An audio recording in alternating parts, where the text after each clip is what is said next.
오늘은 본문을 통하여 왜 우리를 주목하여 보느냐, 이러한 제목으로 주의 뜻을 전달하고자 합니다. 성도 여러분, 우리가 즐겨 부르던 노래 가운데 제가 옛날에, 지금은 안 불러요, 옛날에 참 좋아했습니다. 그 뭐냐면 송대관 씨가 부른 이런 노래, 뭐지요?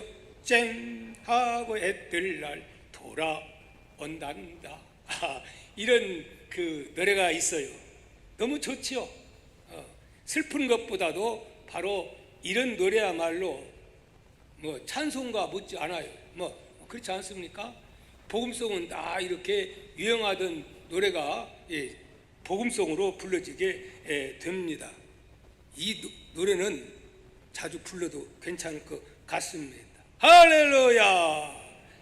자, 그런데요, 여기 이 노래의 가사처럼 우리 인생길에는 꿈도 없고 소망도 없던 절망 가운데 죽지 못해 살아갈 수밖에 없었던 어두운 인생길에 쨍 하고 펴뜨는 광명의 빛이 임하게 되는 한 축복의 사람을 우리는 성경에서 만날 수가 있는 것입니다.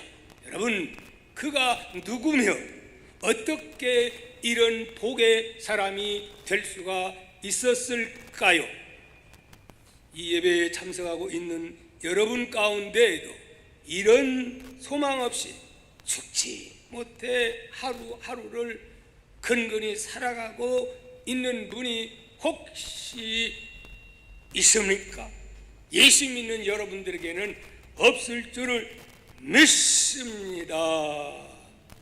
오늘 이 예배를 통하여 주시는 주의 말씀을 듣고 그런 분들이 있다고 한다면 말씀을 통하여 심령 속에 쨍하고 말씀의 빛이 임하는 은혜가 반드시 임할 수 있기를 축복하면서 오늘 본문 1, 2절 말씀을 살펴보도록 합니다.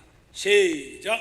제9시 기도 시간에 베드로와 요한이 성전에 올라갈 새 나면서 못 걷게 된 이를 사람들이 메고 오니 이는 성전에 들어가는 사람에게 구걸하기 위하여 날마다 미문이라 하는 성전에 두는 자라. 여러분, 무슨 말입니까? 이 세상에는 여러 종류의 사람들이 살아가고 있지만 크게 나누어 보면 두 종류라 그렇게 분류를 해봅니다.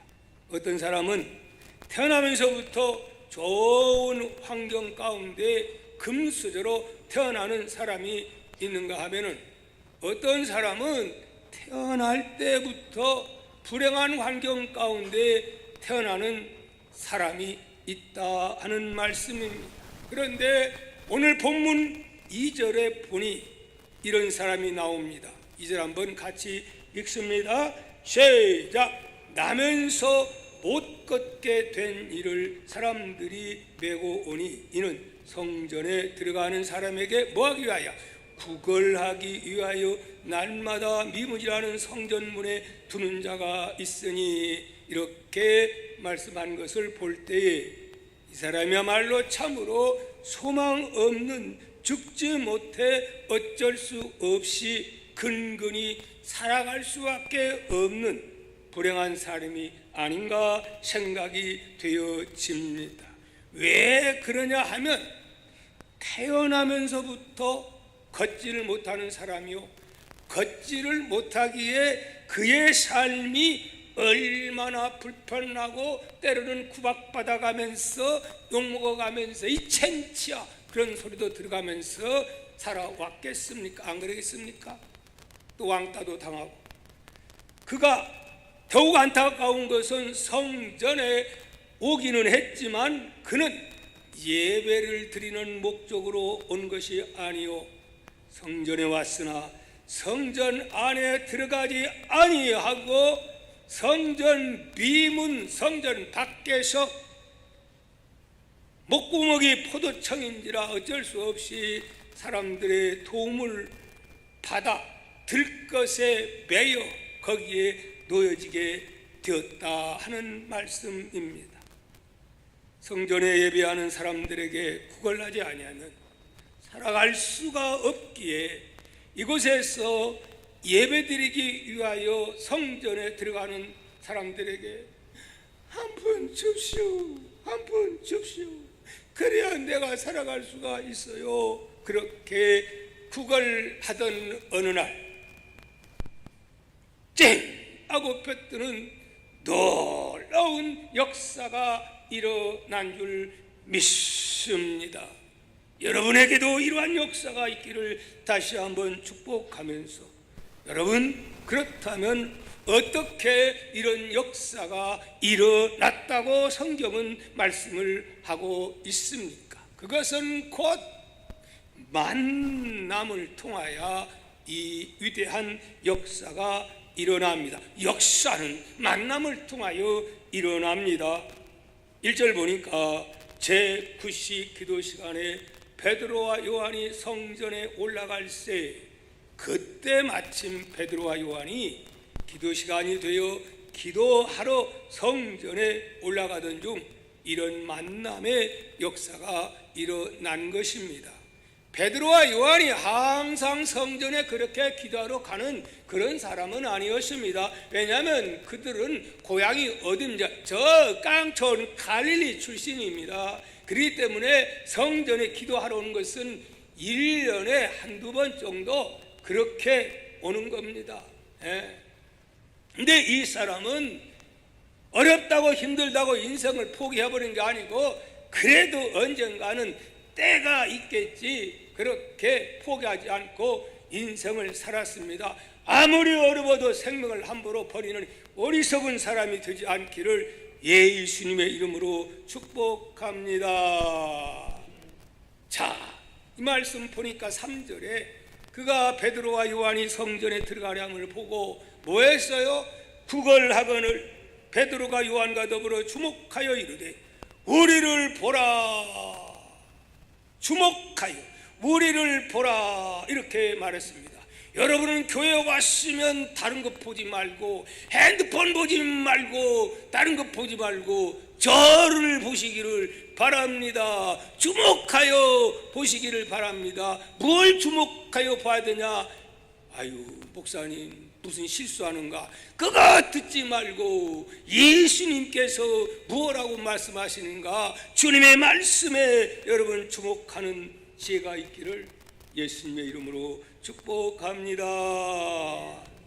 그렇게 보라 하니까 5절에 그가 그들에게 무엇을 얻을까? 돈을 얼마나 줄까? 그러면서 바라봤다고 말씀합니다. 성도 여러분, 여기에서 매우 중요한 것 바라봄의 법칙입니다. 무엇을 바라보냐에 따라서 인생이 바꿔집니다. 믿습니까?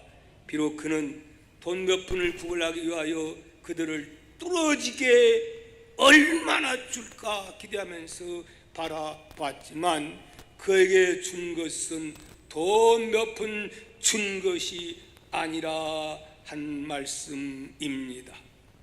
그러면 무엇이 있었기에 무엇을 준 것입니까?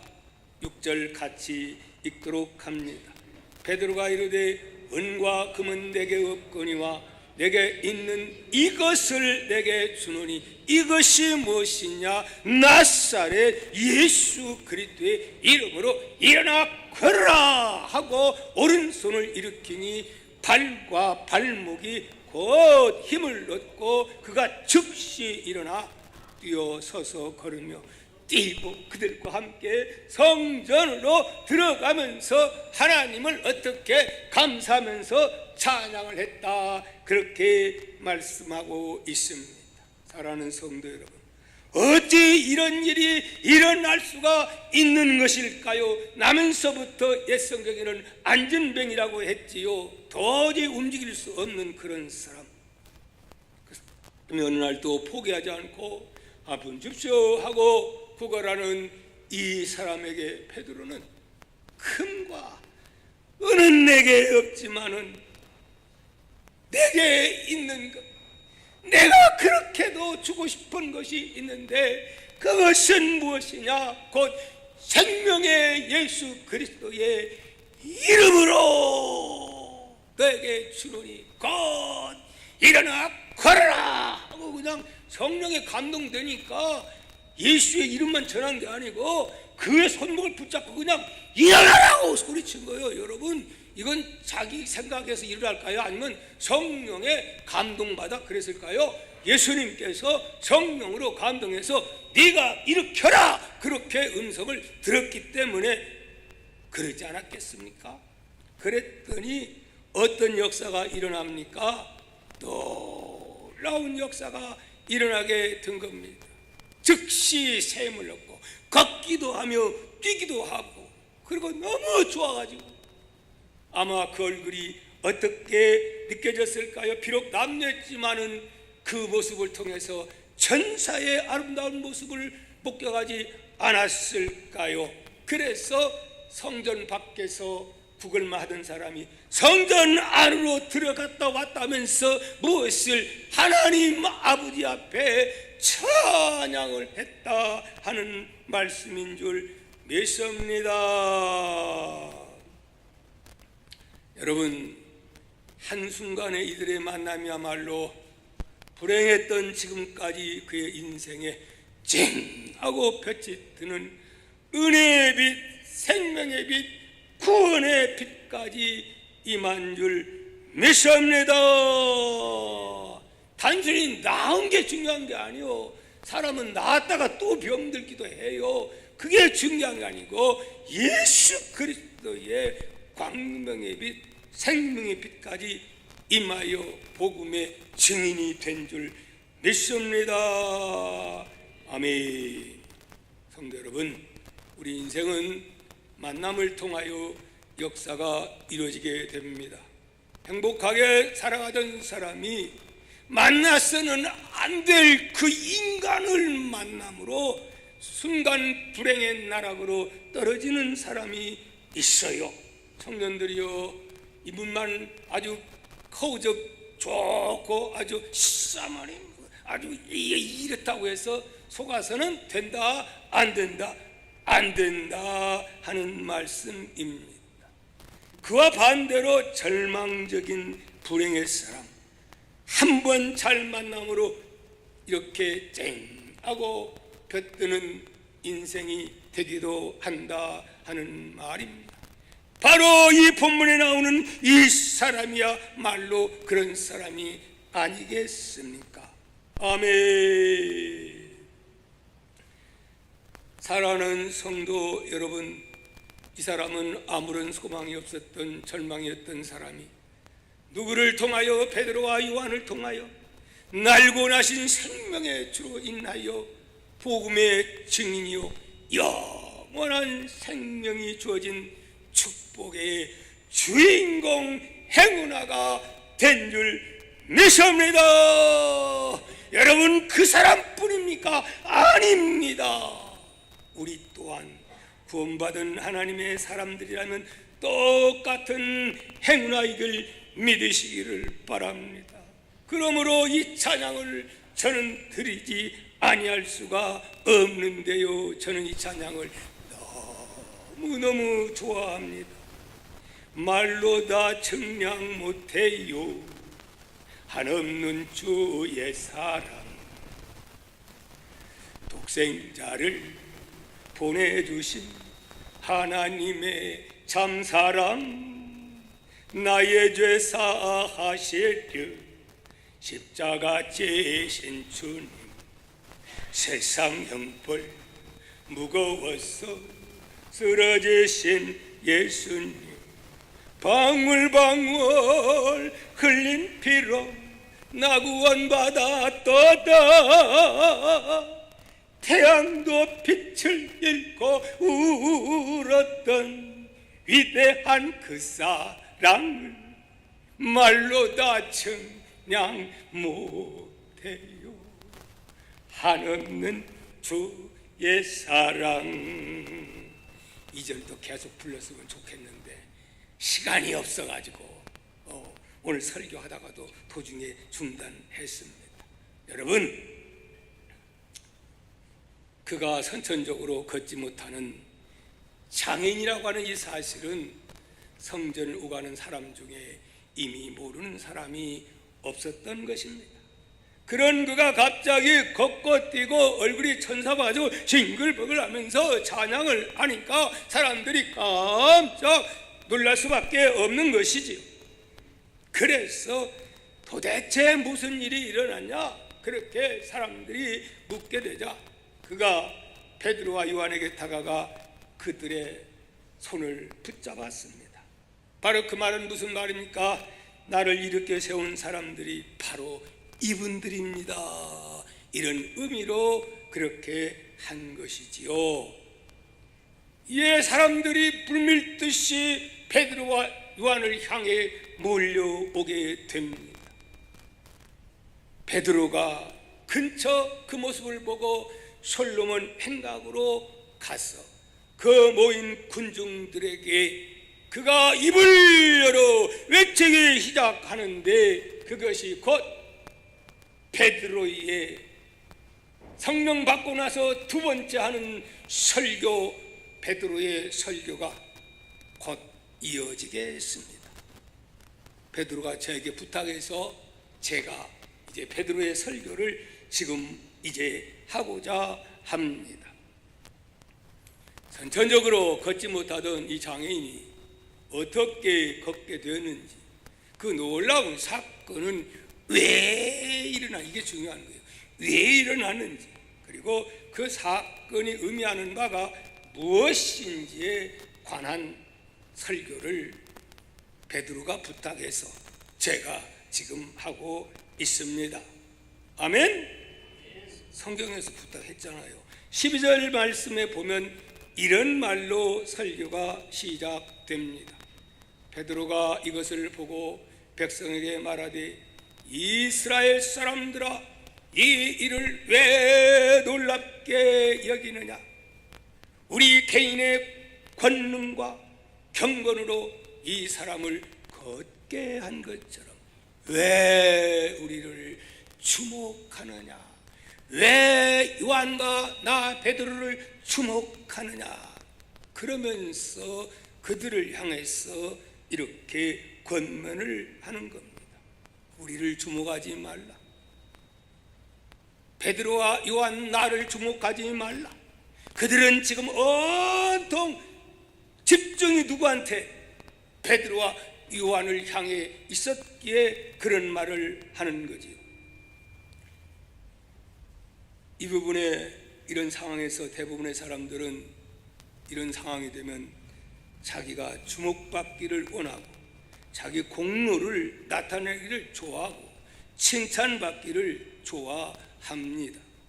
사실 자기들을 통하여 이런 역사가 일어났으면 당연히 많은 사람들로부터 주목을 받고, 이야, 대단하구나, 어떻게 이런 일을 할 수가 있지, 대단한 능력의 사람이구나 하고 그런 칭찬을 받고 싶지 않았겠습니까?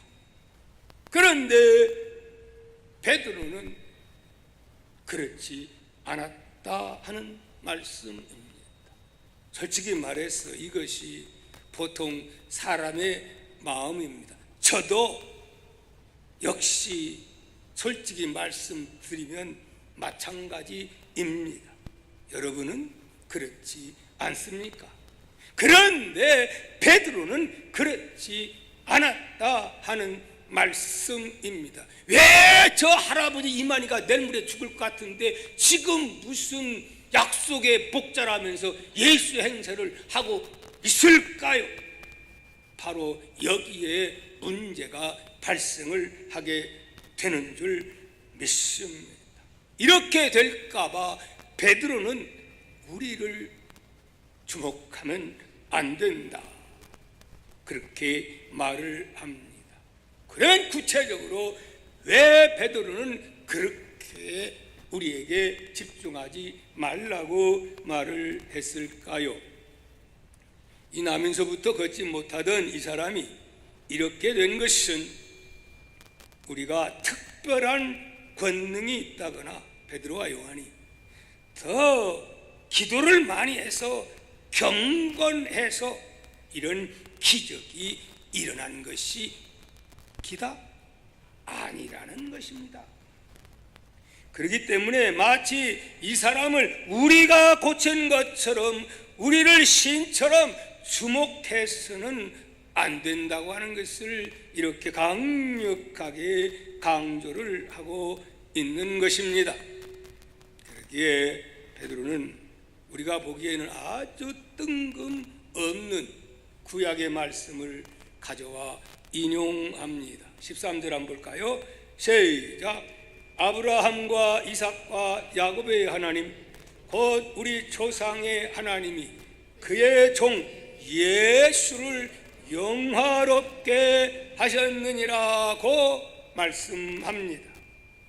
베드로는 조금 전에 일어났던 놀라운 치유의 이적이 일찍이 아브라함과 이삭과 야곱, 즉 유대인의 조상들의 하나님과 관련된 사건이라고 하는 말씀입니다.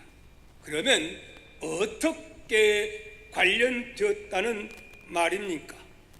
아브라함, 이삭, 야곱과 맺은 약속에 신실하신 우리 하나님께서 이스라엘을 애굽의 압제에서 구원하셨던 것처럼 지금 그들에게 제2의 영적 출애굽 같은 이 인간에게 주어진 해방을 주시는 바로 이 표적이 나타났다라고 그는 말을 하고 있는 것입니다.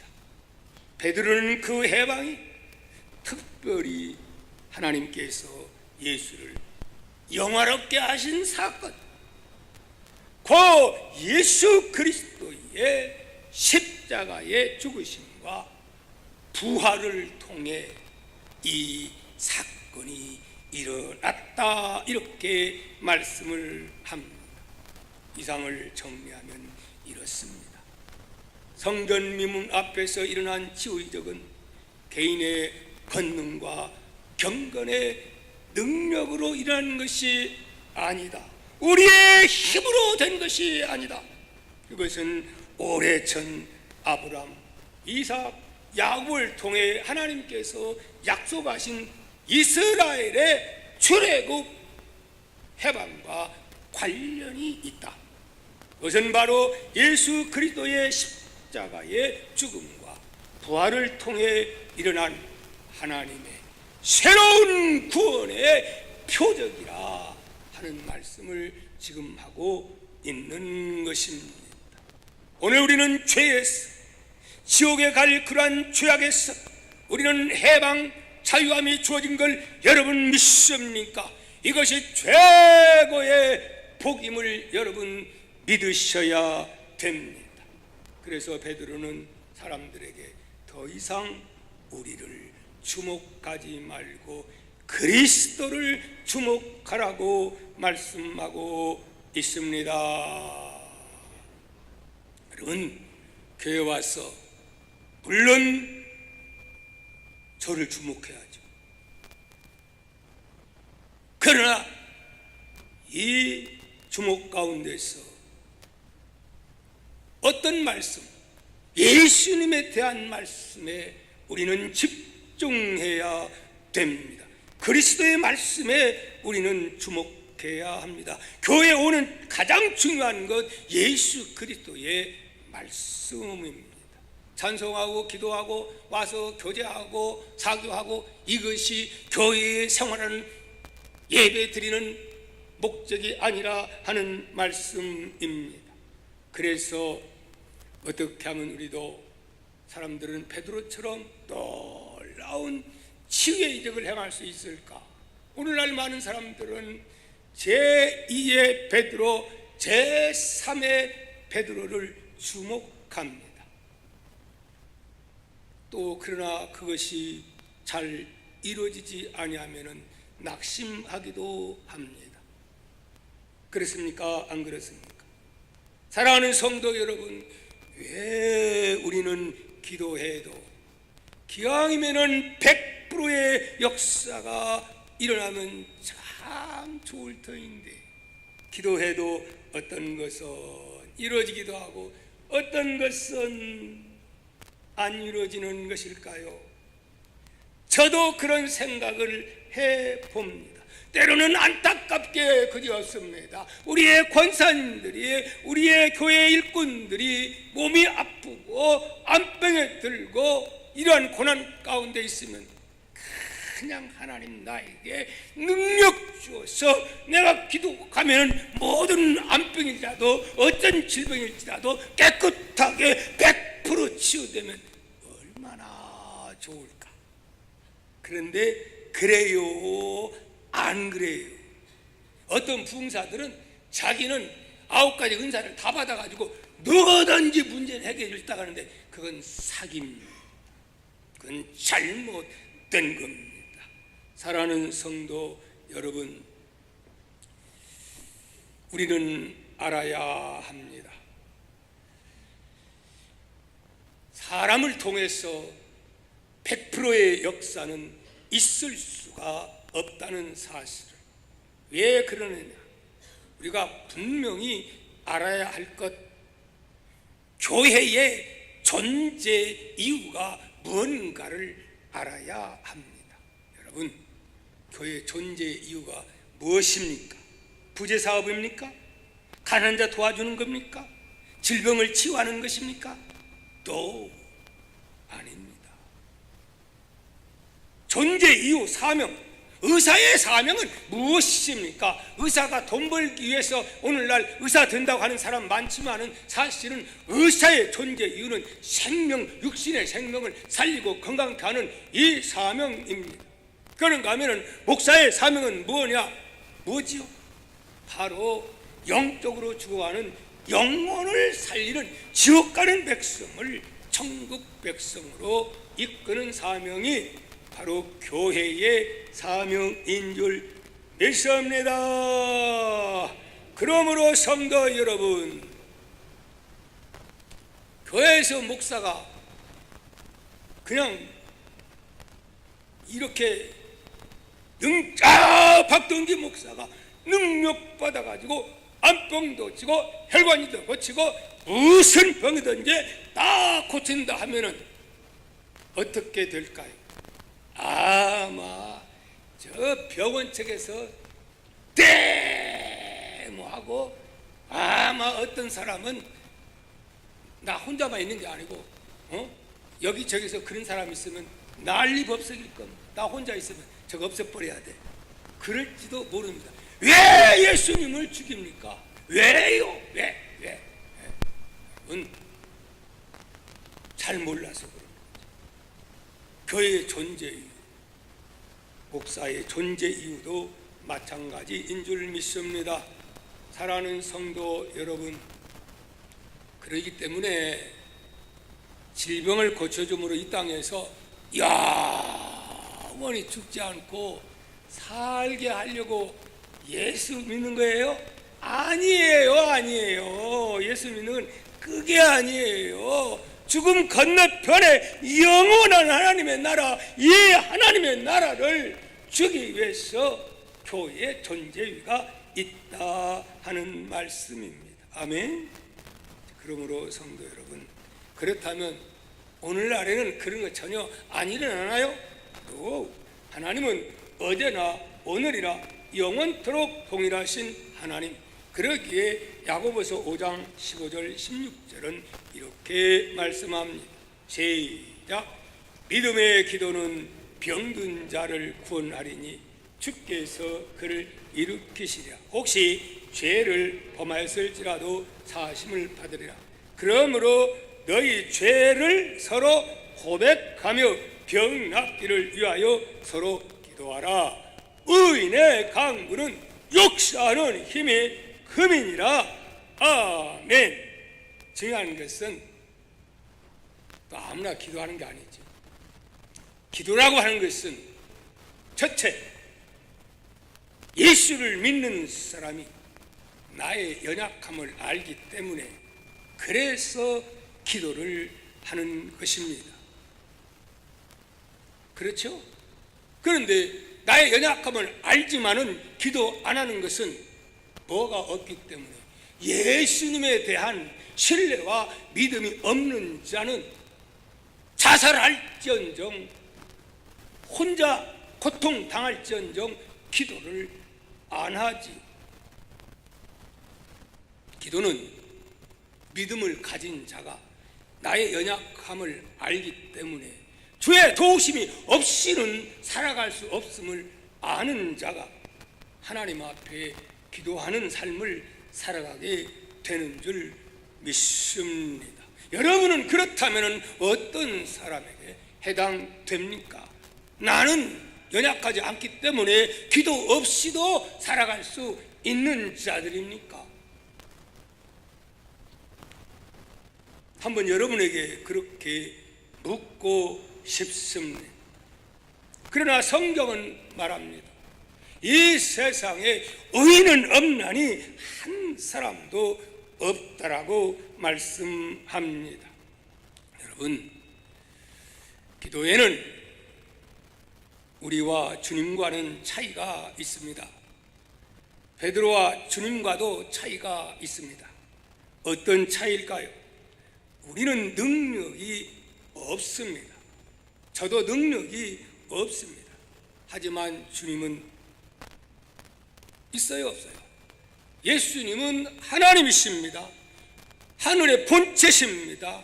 창조주가 예수님이십니다. 그러므로 예수님은 마음만 잡수시면 100% 200% 원하는 무엇이든지 주님이 할 수가 있는 줄 믿습니다. 그러나 하나님의 아들이고 딸인 우리는 그런 능력이 없기에 예수님 도와주세요. 사정이 이렇고 이래요. 죄가 너무 나를 괴롭혀요. 내 힘으로는 죄와 싸워 이길 수 없어요. 도와주세요. 그러면서 예수님께 부탁하고 필요한 것도 부탁하는 것이 저와 일반적인 여러분들인 줄 믿습니다. 그러므로 100% 응답이 있을 수가 있다 없다 이 말입니다. 때로는 하나님이 살아계심을 나타내기 위해서, 때로는 기적도 능력도 권세도 그 영혼을 위해서, 하나님 나라 위해서 이런 일들이 상황에 따라서 누가 하나님의 절대 주권하에서 일어난다 하는 말씀입니다. 그러므로 우리는 기도하면은 때가 되면 어떤 기도는 하나님이 다 기도가 향이 되어서 하나님이 기억해 놓으셨다가 때가 되면 때로는 이런 방향으로 저런 방향으로 그때에 맞게 그 사람에게 맞게 하나님이 응답해 주는 줄 믿습니다. 여러분, 아니 기도할 때마다 다 들어주면 병원이 무슨 필요해요? 그러면 100년만 삽니까? 200년, 300년, 500년, 1000년. 아니 성경 봐봐요. 때가 되면 다 죽었어요. 몇 사람 빼놓고 앞으로 100년 있으면 다 죽어요. 예수님 오시기 전에는 우리는 죽게 돼 있어요.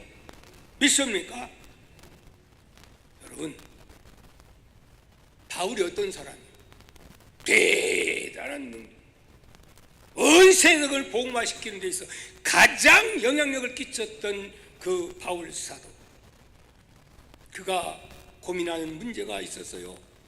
그래서 하나님께 그렇게 눈물 뿌려 기도합니다. 그래서 3번 기도했다고 말씀합니다. 고린도후서 12장 7절에서 10절 말씀 우리 한번 봅니다. 바울의 고백입니다. 여러 계시를 받은 것이 지극히 크므로 너무 자만하지 않게 하시려고 내 육체의 가시 곧 사탄의 사자를 쥐었으니, 사탄의 사자 줬다는데 뭔가 학자들은 안지를 줬다 이렇게 말합니다. 또 생각 외로 바울은요 눈이 아주 안 좋았어요. 그래서 갈라디아 사람들에게 너희들 나를 사랑해서 너희들 눈이라도 빼주려고 했다 그래요.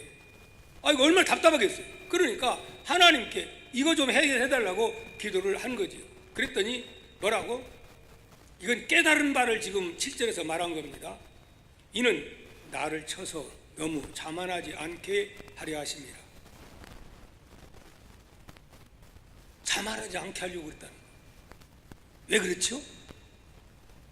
바울이 어떤 사람이죠? 바울이요, 그건 약점이 있지만 학문적으로는요 최고의 학문을 가졌고, 가말리엘의 학문에 그 중에서 수제자라 뿐만이 아닙니다.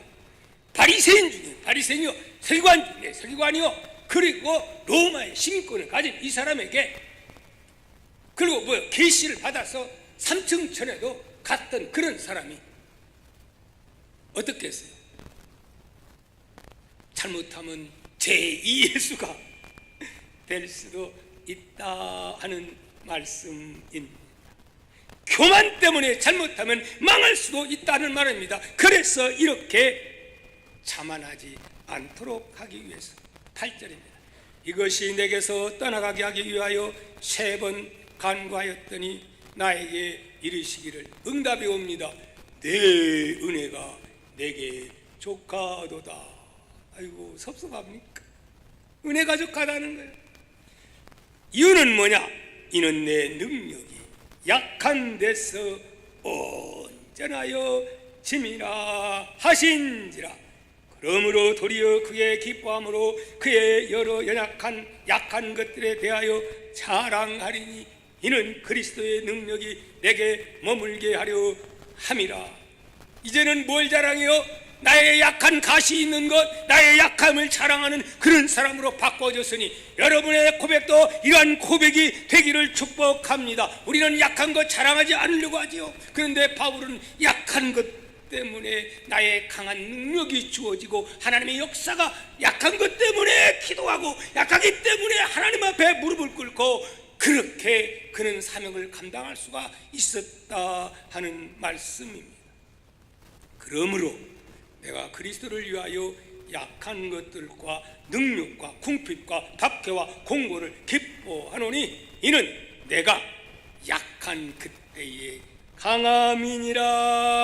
아멘. 진정 이 고백이 종의 고백이요 여러분의 고백이 되기를 주임으로 축복합니다. 그러면 여러분 약한 것 문제가 있고 시련과 역경이 올 때에 절망하지 말고 이 말씀을 기억한다 하면, 그럴 때 주님 앞에 바싹 무릎 꿇고 하나님 앞에 매주 금요일 날이면 주 앞에 부르짖어 기도하게 되고, 새벽에도 부르짖어 기도하고, 여러분 말씀이 갈급해서 여러분 오늘 말씀 듣고도 집에 가서 말씀이 그런가 하고 말씀을 상고하는 그런 지혜 있는 그런 자가 나올 줄 믿습니다. 일주일에 한 번 말씀 듣고서 그것으로 만족해서는 된다 안 된다 하는 말씀입니다. 기도 없이 하나님의 사람들이 어떻게 하나님의 도움을 받고 우리가 승리한다는 말입니까? 그러므로 오늘 우리는 연약합니다, 부족합니다, 미련합니다. 죄악과 싸워 이길 수가 없는 것입니다. 그래서 누구를 주목해야 되느냐? 오직 생명의 주가 되신 예수님 그리스도. 바로 얼마 전에 여러분 유대인들이 그를 빌라도가 살려주려고 했는데 당신들이 죽여 하고 엉뚱한 강도를 살려주고 예수를 너희들이 죽였잖아. 그런데 그 죽은 십자가에 죽은 예수가 하나님의 은혜로 다시 부활 승리하지 않았느냐? 너희가 이 예수를 믿어야 된다. 회개하고 이 예수를 믿어라. 그렇게 지금 베드로는 외쳐대고 있는 줄 믿습니다. 그러면 어떤 날이 너희가 즐거운 날이, 행복한 날이, 심령의 천국이, 영원한 하늘의 소망이 여러분에게 주어질 것이다. 회개하고 예수 믿어라. 그렇게 결론을 베드로는 짓고 있는 줄 믿습니다. 회개하고 예수를 똑바로 믿읍시다. 아멘. 귀한 찬양 올리도록 합니다.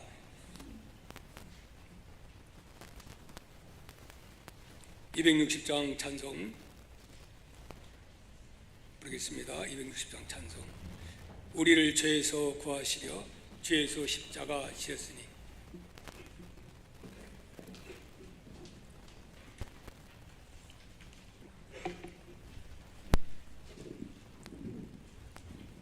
뜻을 생각하면서 부릅니다.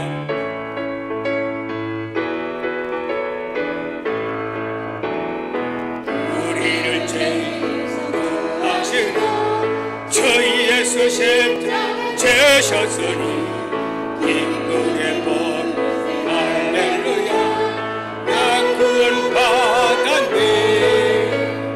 찬송하세 찬송하세 주님 나를 구하셨네. 찬송하세 찬송하세 주가 구하셨네. 우리를 전도했으니 이전에 행한 악한 일과 정황은 다 없는 죄를 완전히 버려야 합니다. 찬송하세 찬송하세 주님 나를 구하셨네. 찬송하세 찬송하세 주가 구하셨네. 나 지금 죄 사함받아 거룩한 백성 되었으니 이웃을 참 없을 때도 큰날 할렐루야. 찬송하세 찬송하세 주님 나를 구하셨네.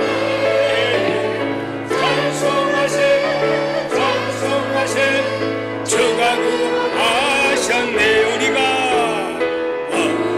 이 세상 떠날 때에 손목을 굳게 잡고 영원히 천국의 주 함께 살겠네. 찬송하세 찬송하세 주님 나를 구하셨네. 찬송하세 찬송하세 주가 구원받 찬송하세 찬송하세 찬송하세 찬송하세 주님 나를 구하셨네. 찬송하세 찬송하세 주가 구원하셨네. 오늘 말씀을 생각하면서 혹시 여러분 예수는 믿지만은 죽지 못해 어쩔 수 없이 살아가고 있는 사람 혹시 있습니까? 참고 기도하며 나가면 언젠가는 때가 옵니다. 참고 믿고 기도하며 나가면 반드시 카이로스 하나님의 때를 만납니다. 우리는 함부로 생명을 포기해서는 안 됩니다. 절망해서는 안 됩니다. 하나님의 절대 주권을 믿고 나가면 모든 것 합력해서 선을 이루게 됩니다. 하나님 만남이 중요합니다. 말씀을 통해서 우리는 예수 그리스도 생명의 주님을 만나야 합니다. 그분 인격적인 주님을 바로 만나면 역사가 일어납니다. 기적이 일어납니다. 병든 자가 치유받습니다. 문제가 해결됩니다. 심령의 천국이 임합니다. 참으로 나는 행복한 자라고 그렇게 노래할 수가 있습니다. 아버지 하나님, 이 은혜와 복을 우리에게 달라고 주여 삼창 통성으로 기도합니다. 주여 주여 주여 할렐루야. 감사하신 아버지, 오늘도 주님의 더 큰 은혜와 사랑을 감사드리며 나면서부터 걷지 못하는 불쌍한 영혼을 보게 됩니다. 그러나 얼마나 불편하며 얼마나 갈세와 천대를 받으며 아버지 죽지 못해 사는 인생 성전에 왔지만은 아버지 문 밖에서 안으로 들어가지 못하고 남들은 예배드리는데 예배드리는 사람에게 구걸하는 불쌍한 그런 인생이 아버지 하나님 인생을 포기하지 아니하고 끝까지 참고 성실하게 살다가 마침내 카이로스 하나님의 때를 만나 베드로와 요한을 만나게 되었고 그들의 말씀을 통하여 예수 생명으로 그런 거듭났을 뿐만이 아니라 육신적인 그 병에서 깨끗하게 치유받은 역사가 일어나사오니 이 놀라운 역사 지금도 하나님은 역사하십니다. 우리 아버지 안병도 예수의 이름을 명하니 더 떠나갈지어다 잠 못 자는 병도 떠나갈지어다. 오 주여 믿습니다. 고혈압 저혈압 고유의 여러가지 혈관 질병도 더 떠나갈지어다. 오 주여 믿습니다. 우리 가정 문제, 자녀 문제, 직장 문제, 사업 문제, 그 문제도 주께 맡겨버립니다. 죄악의 문제도 회개하며 아버지 하나님 앞에 기도합니다. 주여 회개 역사가 일어나게 하시고 아버지 하나님 은혜가 주어지도록 도와주옵시기를 간절히 바라고 원합니다. 할렐루야. 아버지 고맙습니다. 귀한 예물 드립니다. 하나님 앞에 11조를 드립니다. 11조는 나는 하나님의 구원받은 자녀입니다 하는 믿음의 고백입니다. 21절을 받으시고 자녀들이 자녀답게 살 수 있는 물권과 영권 주옵시기를 원합니다. 감사 후에 더 큰 감사가 차고 넘치기를 소망합니다. 우리 아버지 선교 예물 우리는 가서 선교하지 못하지만 물질로 선교하옵나니 아버지 선교하는 물질이 적지만 놀라운 기적으로 역사가 되게 하옵소서. 아버지 성전 건축 예물 드립니다. 지금 우리 교회가 조금 있으면 성전을 건축해야 할 그런 상황 가운데 이 지역이 변화됩니다. 개발됩니다. 이를 위해서 우리가 준비해야 됩니다. 아버지 준비하여 아버지 우리 심령의 성전도 세워지는 역사가 반드시 있게 하여 주시기를 간절히 바라옵고 종이 기도하지 아니한 다른 것까지도 다 들어 응답하여 주옵소서. 미사오며 지금은 우리 예수 그리스도의 원하신 은혜와 하나님 아버지의 극진하신 사랑과 성령의 감동 충만 내재 역사하신 오늘 영상으로 예배드리고 있는 분들과 우리 교회에서 예배드리는 모든 분들 위해 지역과 민족 위해 지금으로부터 영원히 함께 계실지어다. 아멘.